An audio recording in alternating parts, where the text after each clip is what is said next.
Le pasteur, quand ce type-là va prier, manifeste-toi. Tu as détruit ce que tu avais fait hier. Amen. Amen. On se suit, hein? Amen. Le constructeur, c'est celui qui vient, qui réalise le plan que l'architecte a fait. C'est pour ça que je vous ai posé la question tout à l'heure. Est-ce que vous savez pourquoi les chrétiens viennent à l'église? Quelqu'un peut nous dire ici que non? Les chrétiens viennent à l'église pour le salut de leur âme. Oui, c'est vrai. Nous souscrivons. On ne refuse pas. C'est une bonne réponse. Qu'ils viennent pour le salut de leur âme. Oui. Mais moi je te dis, bien que cela soit vrai, mais moi je te dis au nom de Jésus-Christ de Nazareth, qui est le même hier, aujourd'hui, éternellement, qui est le commencement et la fin, les chrétiens, donc les fidèles, quand ils viennent dans la maison de Dieu, c'est pour se construire. Amen. C'est pour se reconstruire. Parce que le diable avait déjà détruit au départ. Amen. Mais la parole de Dieu, c'est une révélation bien aimée. Ce que le diable avait détruit, la maison que le diable avait détruit, le Seigneur vient maintenant pour reconstruire sur le même terrain, parce que c'est lui qui est le propriétaire de la terre. La terre, c'est toi. Il est le propriétaire du terrain. Toi, tu es le terrain du Seigneur. Amen. Alors, le Seigneur vient maintenant par Jésus-Christ pour construire encore de nouveau. Pour que tu changes. Pour que tu changes. Amen. Amen. Il fallait qu'il y ait des séminaires.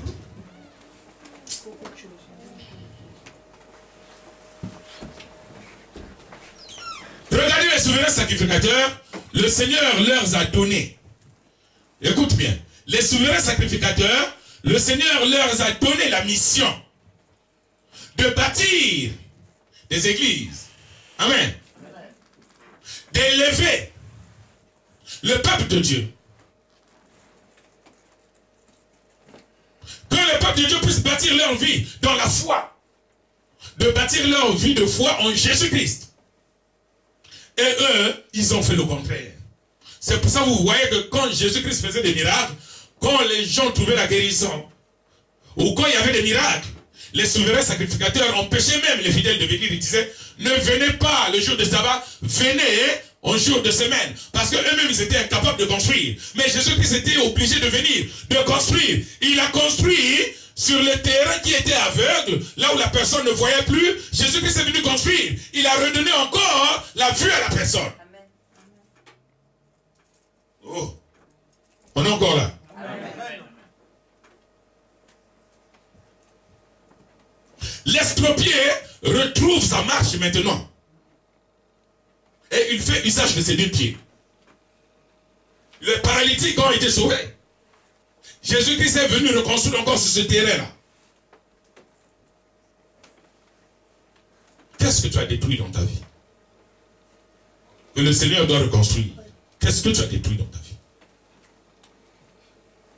Combien de projets tu as présentés au Seigneur que tu as encore détruit toi-même? Observe bien. Quel est le sens de tes prières? Combien de prières tu fais? De quelle manière tu le fais? Avec quelle intention? Et combien tu as détruit encore?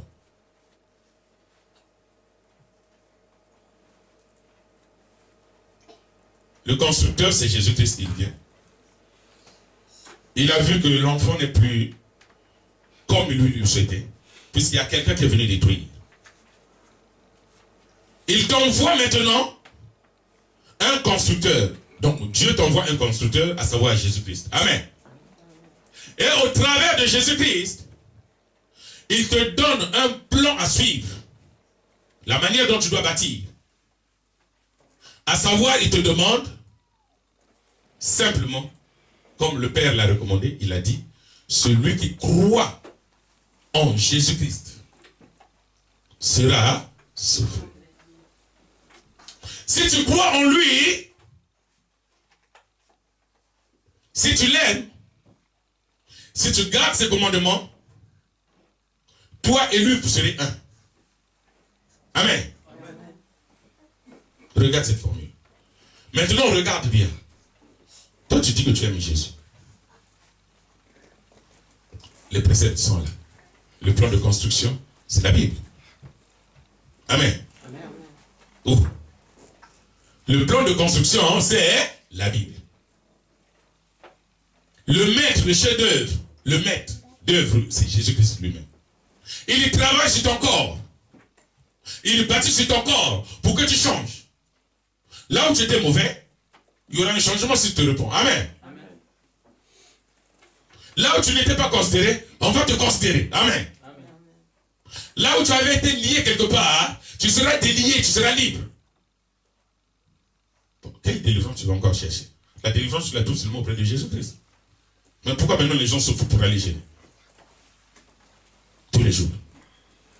Et on détruit encore ce que vous commencez à faire. Quand quelqu'un veut construire, comme je disais tout à l'heure, tu prends un crédit. Tu achètes une parcelle. Mais ça ne suffit pas, ça ne s'arrête pas là. Tu as bien fait d'acheter la parcelle. Il te faut des maçons. Et ce n'est pas suffisant. Il faut le plan. Ce n'est pas suffisant. Il faut acheter le sable, des ferrailles, des pierres, des planches pour faire la fondation. Mais on te dit qu'il faut bâtir ta maison sur Jésus-Christ. Toi, en qui tu mets confiance? Quand tu viens à l'église, c'est pour bâtir ta vie spirituelle pour le salut de ton âme. Quand tu viens à l'église, en écoutant l'évangile, l'évangile c'est la parole de Dieu. Amen. Amen. La maçonnerie. Amen. Amen.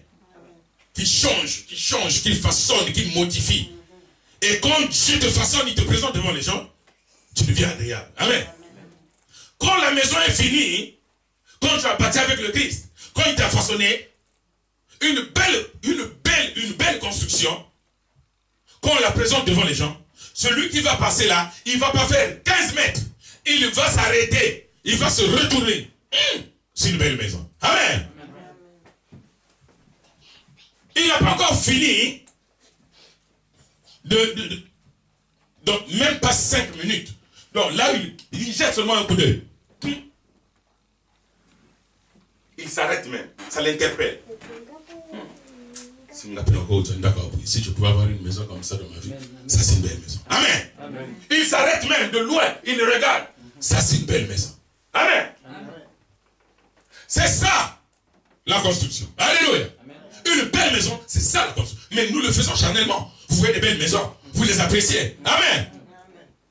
Mais hors le monde a triché. Une belle maison, c'est celui qui est parti à la repentance.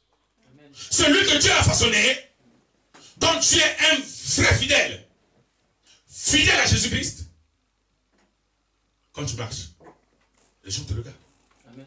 Quand tu parles, les gens apprécient. Amen. Quand tu pries, les miracles se manifestent. Amen. Ces gens-là vont dire, ça c'est un vrai enfant de Dieu. Alléluia. C'est une vraie maison de Dieu. Alléluia. Amen. Quand on a besoin de prière, on t'appelle toi. Oh. Quand on a besoin de prière, on te dit, oh non, en tout cas le frère Hubert, non, il prie, amen. Ah, vraiment dans sa vie, alléluia. Amen. Ah, non. Non. Otakuran t'a changé. Non, non. Il prie. Alléluia. Amen. Mais il faut faire des éloges à la maison de Dieu. La parole de Dieu déclare que Dieu habite dans la maison qui n'est pas faite de la main des hommes, mais qui est fait, donc ce que lui-même a fait. Mais c'est toi qui l'as fait. Ces maisons-là sont des hommes qui ont fait. Donc toi tu es une maison. Oh. Mais si tu es une maison, donc on t'a bien construit quelque part. Oh. Vous avez déjà vu une maison qu'on n'a pas construite? Une maison qui est sortie comme ça, là, vous dormez le matin, vous revenez à une maison là. Il faut qu'il y ait un constructeur. Donc le constructeur c'est Jésus-Christ. Amen. Dans ta vie, laisse-le, écoute-le, suis ses conseils, suis ses conseils. Et ne prie pas seulement n'importe comment pour le prier. Non. Suis la règle. Amen. Amen. Suis la règle.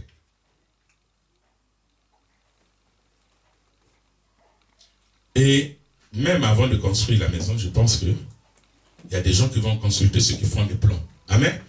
Amen. Même il a un dessin, même s'il le fait, il va toujours voir quelqu'un. Amen. Il y a des gens qui sont habilités à le faire. Amen. Amen. Pour que si ce type-là le fait, ou cette personne-là le fait, quand ça sera présenté au service de cadastre, que ça soit dans les normes et que ça soit aussi accepté. Amen. Amen. C'est pour ça que vous voyez maintenant qu'il y a des maisons qui ont été construites à l'endroit qu'il ne fallait pas. Il y a aussi des maisons, tu fais ton plan, une belle maison, sur le dessin, mais quand tu arrives au service de cadastre là-bas, on dit non, cette maison, on ne peut pas la construire. Amen. Amen. Parce que ce n'est pas dans les normes. Il faut modifier le plan, il faut faire ce que regarde. Or, ce que Dieu fait est bon pour l'homme. Amen. Amen. Mais ce que l'homme fait n'est pas forcément bon. Maintenant, sur quelle base toi tu construis?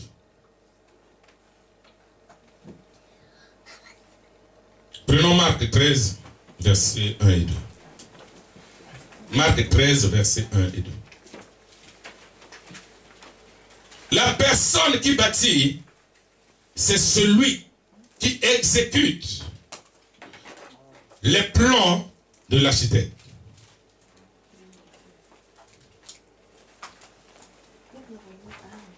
Un artisan, c'est aussi un constructeur. Il construit les choses. Or, la construction, nous savons, c'est l'action de bâtir. On peut bâtir une maison, on peut bâtir l'arche. Alléluia. Amen. Donc, et puis rassembler les matériaux. Amen. Amen. Rassembler tout ensemble pour qu'il y ait une construction. Donc, il faut rassembler les choses. Mettre des ciments. Amen. Des fers, des pierres. Vous rassemblez ces choses. Vous faites des briques. Vous faites les fondations. Vous faites les murs. Vous mettez les portes. Chaînage. Amen. Vous mettez les toits. Vous mettez des carreaux. Vous êtes en train de construire, de bâtir. Amen. C'est ce que vous faites. Il faut regarder. Ne pas tomber dans le péché. Il faut regarder. Ne pas avoir l'air aigri. Il faut regarder. Ne pas mépriser la parole de Dieu. Il faut regarder. Amen. Faire attention. Observer ses voies. Veiller sur ses voies. La vraie construction, c'est ça. De veiller sur sa voie. De veiller sur ses pas. De veiller sur la parole. Amen. Amen. Est-ce que de nos jours, les chrétiens veillent sur leur voie? Mais seulement ils sont champions pour regarder ce que les autres font. Ah, t'as à quoi déjà. Ah, c'est pas possible. Ah, faut m'en dire. Amen. Amen. Mais est-ce que toi qui dis ça toi-même, tu es bon devant Dieu? Regarde. Avant d'enlever la paille qui est dans l'œil d'autrui, regarde d'abord toi-même comment tu marches. Pourquoi tu vas seulement perdre ton temps à regarder l'autre? Et de toutes les façons, celui qui punit, ce n'est pas les hommes, c'est Dieu qui punit. Amen. Amen. À chacun son âme, à chacun sa vie. Amen. Amen. Occupe-toi de ton âme. Occupe-toi de ton âme. Ne t'occupe pas de l'âme d'autrui. Occupe-toi de ton âme. Ta vie dépend de ce que tu fais de ton âme. Amen. Amen. Laisse-toi guider par le Seigneur. Qui a trouvé? Frère Dario. Lisons la parole de Dieu. Amen. Dans Marc 13, chapitre 1. À 2. Verset 1 à 2. Lorsque Jésus sortit du temple, Amen, un de ses disciples lui dit, Maître, regarde, quelle pierre et quelle construction. Jésus lui répondit, vois-tu ces grandes constructions? Il ne restera pas pierre sur pierre qui ne soit renversée. Alléluia. Amen. Il ne regarde cette construction, il ne restera pas pierre sur pierre qui sera renversée. Alléluia. Amen. On parle là des faux. Amen. Amen. Il s'agit là des faux. Alléluia. Amen. Des faux constructeurs. Les faux constructeurs, ce sont les souverains sacrificateurs. Amen. Amen. Les faux constructeurs, ce sont les souverains sacrificateurs. Et des faux fidèles, des faux frères. Amen. Amen. Amen. Des faux frères. Et des fausses sœurs. Des sœurs, ce n'est pas des sœurs en Christ, des sœurs en crise. Voilà. C'est pour ça que la parole a déclaré que la pierre qu'on a rejetée par ceux qui baptisaient est devenue la principale de l'angle. Alléluia. Donc, il faut bâtir avec Jésus-Christ. Celui qui bâtit, c'est Jésus-Christ. Maintenant, comment tu bâtis ta vie et ta foi? Comment? Avec quelle pierre? Regarde bien. Le Christ a dit, il ne sera plus, il n'y aura plus de pierre sur pierre.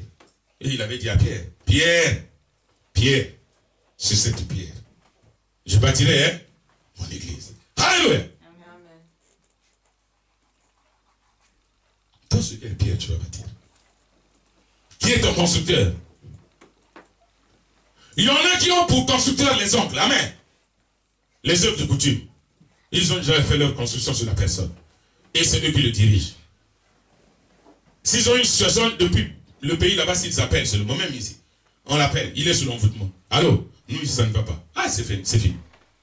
C'est fini. Donc, l'état spirituel de cette personne-là est gâté. Maintenant, c'est fini. Il n'est plus tranquille. Il va s'arranger par voies et moyens, il va s'endetter de gauche à droite seulement pour satisfaire ceux qui sont là-bas. Et lui-même, il n'a rien pas fait. Il n'aura même pas eu les pouvoirs demain matin pour aller au travail. Regarde. Qui a construit sur toi? Qui te dirige? Qui te commande? Qui te donne des ordres? Qui tu suis? Qui est ton modèle? Comment tu bâtis? Comment est ta maison? Même dans les maisons que nous vivons ici. Vous savez bien, nous sommes que des locataires ici. Amen.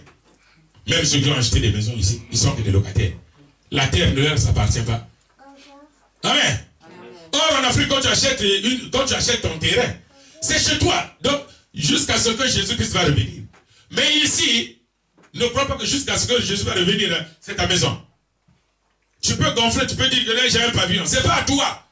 Quand tu meurs, amen, la mairie récupère. Ou bien l'État récupère. Si avant ton crédit était encore en cours, une fois qu'il n'y a plus de versement, personne ne vient se porter garant. La banque récupère. Il dit, on a bâti l'assurance, il faut encore la maison. Oh, il n'a pas payé nos échéances. Il court derrière ça. Donc maintenant, qui va gonfler si en France, j'ai une maison? Quand les taxes foncières viennent, quand tu n'as pas payé 2 ou 3, on te ravit même la maison. Maintenant, qui va dire que non, j'ai une maison. La vraie maison, c'est en Afrique. Amen. Parce que là-bas, c'est ton terrain à toi. C'est pas le terrain de l'État, c'est à toi. Ici, le terrain, c'est pour l'État. Amen. S'ils veulent construire leur rue, changer tout, ils te disent, monsieur, on va casser ici, on va faire des... Comment vous appelez ça? Les tramways vont passer ici, ils cassent encore. Maintenant, tu as quoi? Pourquoi tu dis, quelqu'un va gonfler ici, j'ai une maison? Oui, j'ai un pavillon. Un pavillon, c'est quoi? Voilà. Après, c'est comme ça, quand je parle encore, le pasteur, j'ai envie de dire des choses sur nous. Oh. Mais c'est la parole, amen. Les gens ne veulent pas qu'on dise la vérité. Nul ne peut acheter une maison ici et dire qu'il est chez lui. Non, tu n'es pas chez toi. Tu es un étranger. Même le blanc lui-même, c'est un étranger. Amen. Oh. Mais c'est un étranger. Est-ce que vous croyez que c'est tous les blancs qui ont acheté des maisons ici en France? Il y en a qui sont morts locataires, HLM, c'est tout. On les a enterrés, c'est tout. Maintenant, tu vas gonfler ici. En Afrique, quand tu achètes, tu es chez toi. Je ne le dis pas pour exciter les cœurs à avoir un autre comportement, mais il faut savoir que chez toi, c'est chez toi. Amen. Même si on a la nationalité française, on s'en fout de ça. Vous avez déjà vu la nationalité française sauver quelqu'un? Ça sauve qui? Il y a des gens qui ont la nationalité qui sont morts ce matin. N'est-ce pas? Il y a des Congolais qui étaient des Français, ils sont partis en vacances au Congo, ils sont morts là-bas. Les comptes, les Français ont bloqué. C'est parce que ce n'est pas nos oncles qui vont partir là-bas pour venir recommander au Crédit Léonard, au Crédit Agricole ou bien BNP. Oh, est-ce que ils vont dire on ne te connaît pas? Amen. Même toi-même, tu es avec ta femme dans la maison. Amen. Si tu meurs là, ou la femme meurt, même si tu vas à la banque là-bas, ils ne peuvent pas te donner comme ce soit. Ils vont dire non, nous on veut la présence de madame. Amen. Mais elle n'est plus, elle est morte. Ou bien monsieur n'est plus. Même il y avait que 10 euros, mais je viens chercher les 10 euros de ma banque. Mais monsieur, madame, elle n'avait pas donné, comment vous appelez ça? Madame, vous n'avez pas de... Mais vous êtes monsieur. Oh non, mais madame, il n'y a pas de procuration ici à rien. Et c'est comme ça que ça marche ici, les œuvres du diable. Tu bâtis sur quoi? Tu peux me dire que ce que je dis n'a rien à voir, mais je te dis au nom du Seigneur, ce que je dis a quelque chose à voir. Parce que tu dois savoir bâtir. Tu dois être prudent. Amen. Celui que le Seigneur a façonné, cette personne-là, dans chaque sens. Il a des réflexes que pour bâtir, pour avancer, pour évoluer, progresser et réussir. Amen. On ne peut pas le doubler. Tu bâtis comment? Tu as quelle construction? La Bible dit celui qui n'a pas le Saint-Esprit, il n'appartient pas au Seigneur. Le Seigneur te dit, viens construire. Si tu m'acceptes comme Seigneur et Sauveur. Amen. Regarde ce que je vais te donner pour construire ta vie. En mon nom, tu vas chasser les démons. Amen. Amen. Amen. En mon nom, tu vas chasser les démons. En mon nom, si quelqu'un est malade, si tu pries au nom de Jésus-Christ, la personne sera guérie. En mon nom, si tu as besoin de quelque chose, si tu me demandes, je vais venir à toi, je vais me manifester, je vais te soulager. Donc tu construis ta vie avec... Accepte-le. Mais accepte-le. Qu'est-ce qui t'empêche de l'accepter? Mais construis avec lui. C'est lui le vrai constructeur. C'est lui. Là où on ne peut plus rien faire, lui il est venu soulager. Amen. Il a apporté la paix. Jésus-Christ apporte la paix. Il apporte la joie. Amen. Il donne le bonheur. Ne cherchez pas le bonheur éphémère de ce monde-là. Cette joie-là est passagère. Mais celui qui a la joie du Seigneur, qui a le vrai bonheur du Seigneur, qui a le Saint-Esprit, si même il n'a pas mangé, ça ne le dérange même pas, il est dans la joie. Amen. Amen. Il est dans la joie. Même si tu manges. Tu vas aller derrière la maison. Maintenant, ça a changé quoi? Amen. Amen. Même si tu vas manger, tu iras derrière la maison. Et celui qui n'a pas mangé, il va te dire, oh, ça va. Il va te dire, ça va, il est dans la joie. Amen. Amen. Même si dans les intestins, ça fait tuer. Mais en tout cas, il est en forme. Amen. Amen. Maintenant, où est la différence? C'est même pas écrit sur le visage de quelqu'un ici que tu n'as pas mangé. Amen. Bon, c'est même pas écrit aussi sur le visage ici que non, celui-là il est pris, c'est un malheureux, c'est un pauvre type. C'est pas écrit. Mais au moins, tu as l'assurance que quand tu dors en paix. Amen. Amen. Tu as l'assurance que quand tu dors, tu es en sécurité. Amen. Amen. Tu as l'assurance que quand tu dors, les esprits impurs ne peuvent pas l'emporter sur toi. Amen. On ne peut plus te manipuler. C'est pas possible. Amen. Amen. Parce que le destin est avec toi. Et sa parole déclare que les anges campent tout autour de ceux qui le craignent. Amen. Alléluia. Amen. Mais qu'est-ce que vous cherchez, bien?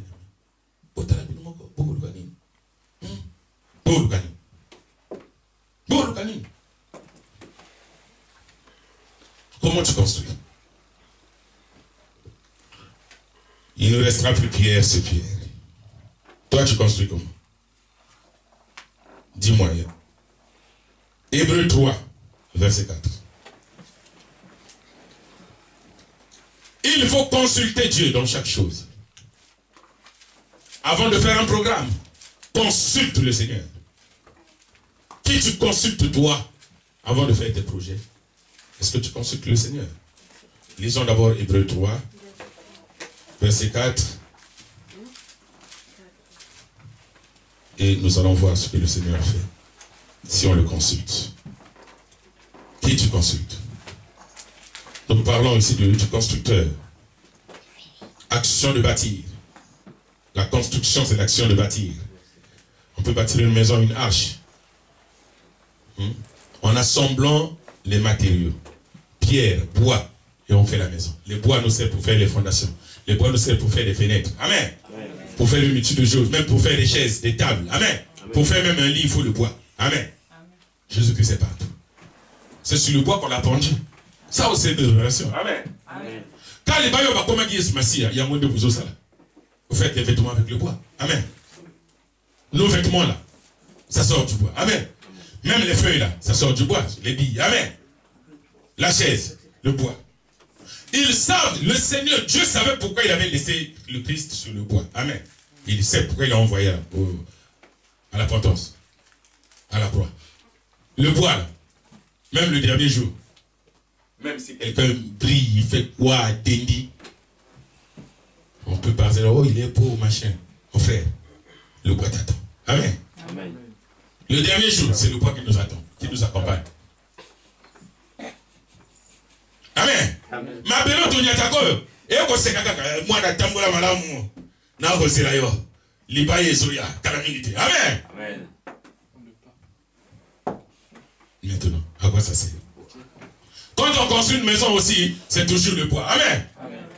Pour faire les fondations, vous savez ce qu'on fait, non? On creuse d'abord, on met du bois les deux côtés, on met jamais comment on appelle ça? Vous avez déjà vu, comment on appelle ça? Le béton. Non, pas le béton. C'est-à-dire les bois qu'on met là. Les bois qu'on met là. Les bois... Fondation. Hein?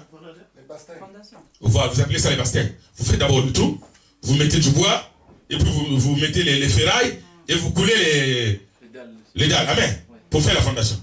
Est-ce que vous avez vu déjà quand on a enlevé les planches là, on a mis de la ferraille? Non. Non. Toujours le bail. Donc le bois même accompagne les fondations, comment on appelle ça? Comment on appelle ça? Non. Le bois reçoit même. Amen. Le bois reçoit la ferraille et le béton. Amen. Avec des pierres et tout. Et après, ils attendent un moment. Quand ça sera sec, ils retirent le bois. Alléluia. Amen. Maintenant, qu'est-ce que cela veut dire? Amen. Amen. Parce qu'il faut retirer le bois. Amen. Si on retire le bois, et on commence maintenant à poser maintenant les briques. Amen. Pour construire. Et même pour faire les poteaux, on met toujours les bois. Pour faire des piliers tout autour. Et après on retire. Amen. Qu'est-ce que ça veut dire? Tu vois? Les gens aiment les paroles. Oh, Jésus va te guérir, il va te délivrer. Alléluia, soyez bénis. Ça veut dire quoi, le bois qu'on enlève là? Voilà. Ça veut dire quoi ces choses-là? C'est Jésus-Christ qui donne la vie. Personne d'autre ne peut te donner la vie si ce n'est le Christ. Ne passons pas notre temps à se borner. Amen. La parole nous éclaire. Si la parole ne nous éclaire pas, regardons que l'évangile nous écoutons. Amen. Alors on peut lire? Oui. S'il vous plaît. C'est la parole de Dieu. Amen. Dans Hébreux 3, chapitre 4. Amen. Chaque maison est construite par quelqu'un, Amen. mais celui qui a construit toutes choses, c'est Dieu. Alléluia. Amen. Mais, oh, chaque maison est construite par quelqu'un. Mais toute chose a été construite par Dieu. Qui a fait les cieux et la terre? Yann-Mos. Amen. Amen. Qui a fait la terre? Yann-Mos. Qui a sorti le premier bois, ou bien la première plante? Yann-Mos. Qui a fait les eaux? Yann-Mos. Les poissons, hein? Yann-Mos. Oh. Qui a fait l'homme en premier? Yann-Mos. Qui a fait la femme? Yann-Mos. Tout est fait par lui. Les diamants qui sont là-bas au Batumazo, c'est lui-même qui a fait ça. C'est à lui. Amen. Oh. Mais maintenant, dites-moi. Même si on a fait ces lumières, mais la vraie lumière, c'est Jésus-Christ. C'est lui qui a fait le soleil même. Amen. Il a fait même la lune. Amen. Quand il y a la lune, même dans la nuit, pendant la nuit, il y a les étoiles qui nous éclairent. Amen. Quand tu vois, il y a un peu de lumière. Tu vois la lune, il y a un peu de lumière. Amen. En plein jour, il y a le soleil même. Amen. Si on retire le soleil, nous sommes dans l'obscurité. Amen. Oh, regarde, qu'est-ce que tu me dis? Ça, c'est seulement l'imitation. Si nous voulons voir la lumière du jour, il faut enlever les rideaux. Et pourquoi bénéficier de la lumière du jour? Il a fait toutes choses. Qu'est-ce que tu dis? Qui a commencé à faire des vêtements? Yann-Mos. Amen.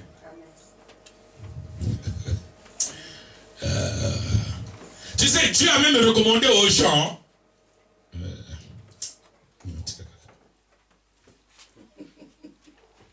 Il faut aimer la parole. Il faut aimer la parole. Si tu aimes la parole, quelqu'un ne peut pas te tromper. Quelqu'un ne va jamais se présenter devant toi pour dire des bêtises. S'il commence à dire des bêtises, tu vas l'arrêter tout de suite. Quand Adam et Ève a péché, c'est Dieu qui leur a fait des vêtements. Eux-mêmes, ils ont d'abord fait des vêtements avec des feuilles. Et lui-même, il est venu. Il leur a fait des vêtements en peau. Amen. En peau.